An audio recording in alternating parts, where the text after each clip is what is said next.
Assalamualaikum warahmatullahi wabarakatuh. Saya Alifia Mahfira, saya dari Pendidikan IPS 2 semester 4. Nah, di video kali ini saya akan menjawab soal UTS yang telah diberikan oleh Ibu Dr. Eka Susanti MPD dengan mata kuliah Sosiologi Pendidikan. Nah, pertanyaan pertama itu ada 3 konsep yang harus dijelaskan. Yang pertama itu definisinya. Definisi dari sosiologi pendidikan. Menurut Profesor Dr. S. Tausutin MA, bahwa sosiologi pendidikan adalah ilmu yang berusaha untuk mengetahui cara-cara mengendalikan proses pendidikan untuk mengembangkan kepribadian individu agar lebih baik. Selanjutnya, latar belakang sosiologi pendidikan. Sosiologi ini dikenalkan oleh Auguste Comte dan dilanjutkan oleh Emile Durkheim. Sosiologi ini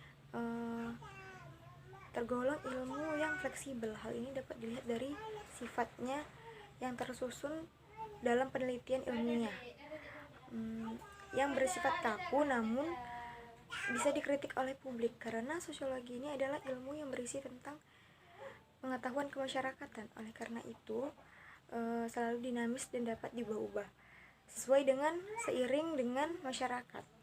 Sosiologi ini sendiri muncul akibat adanya tekanan yang dirasakan oleh masyarakat terhadap hal dan nilai yang selama ini sudah dianggap mereka nyaman dalam tatanan kehidupan mereka, khususnya dalam bidang sosial.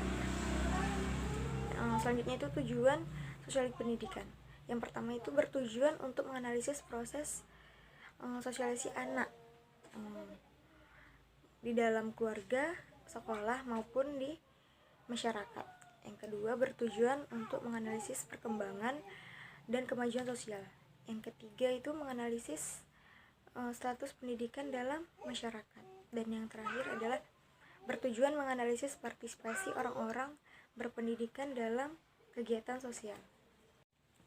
Saya akan menjawab pertanyaan nomor 2 yang pertanyaannya, bagaimana interaksi sosial selama adanya COVID-19 di sekitarmu? Nah, interaksi sosial di tempat saya ini tidak ada batasan ataupun jarak, masih seperti biasa.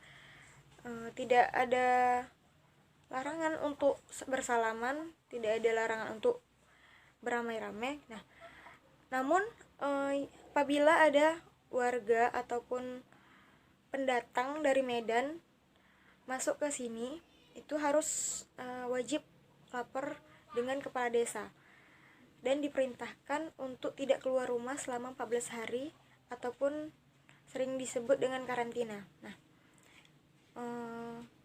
selain itu pada bulan puasa seperti ini, tempat kami ini tidak ada larangan untuk sholat berjamaah di masjid.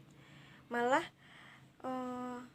menegaskan bahwasannya kita itu harus perbanyak ibadah dan doa di masjid agar wabah tersebut cepat hilang, agar tidak meresahkan masyarakat. Nah, namun pemerintah menghimbau bahwasanya agar tidak memakai ambal di masjid untuk sholat berjamaah. Namun disuruh membawa sajadah masing-masing dari rumah. Kemudian perangkat desa pun rutin melakukan penyemprotan di sekitar masjid. Intinya itu kita selalu menjaga kebersihan dan selalu menjaga kesehatan daya tahan tubuh kita.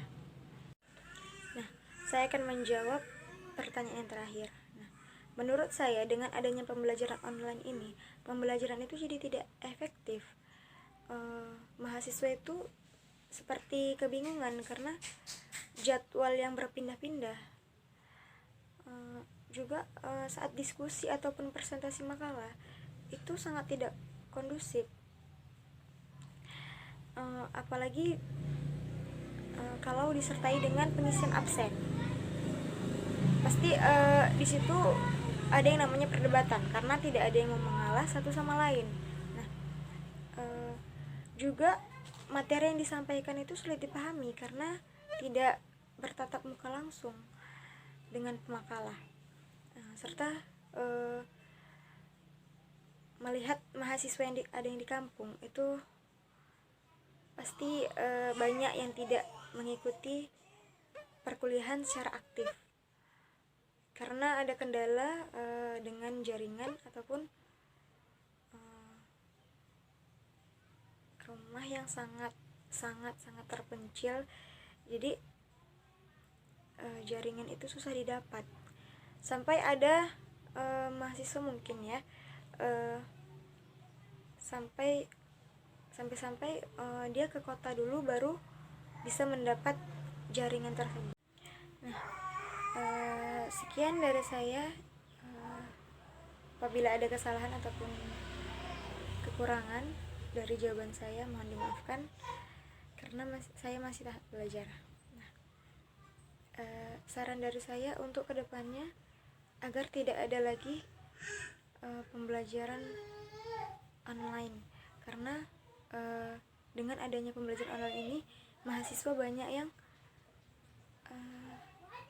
kebingungan ataupun stres karena memikirkan jaringan yang kurang memadai mungkin.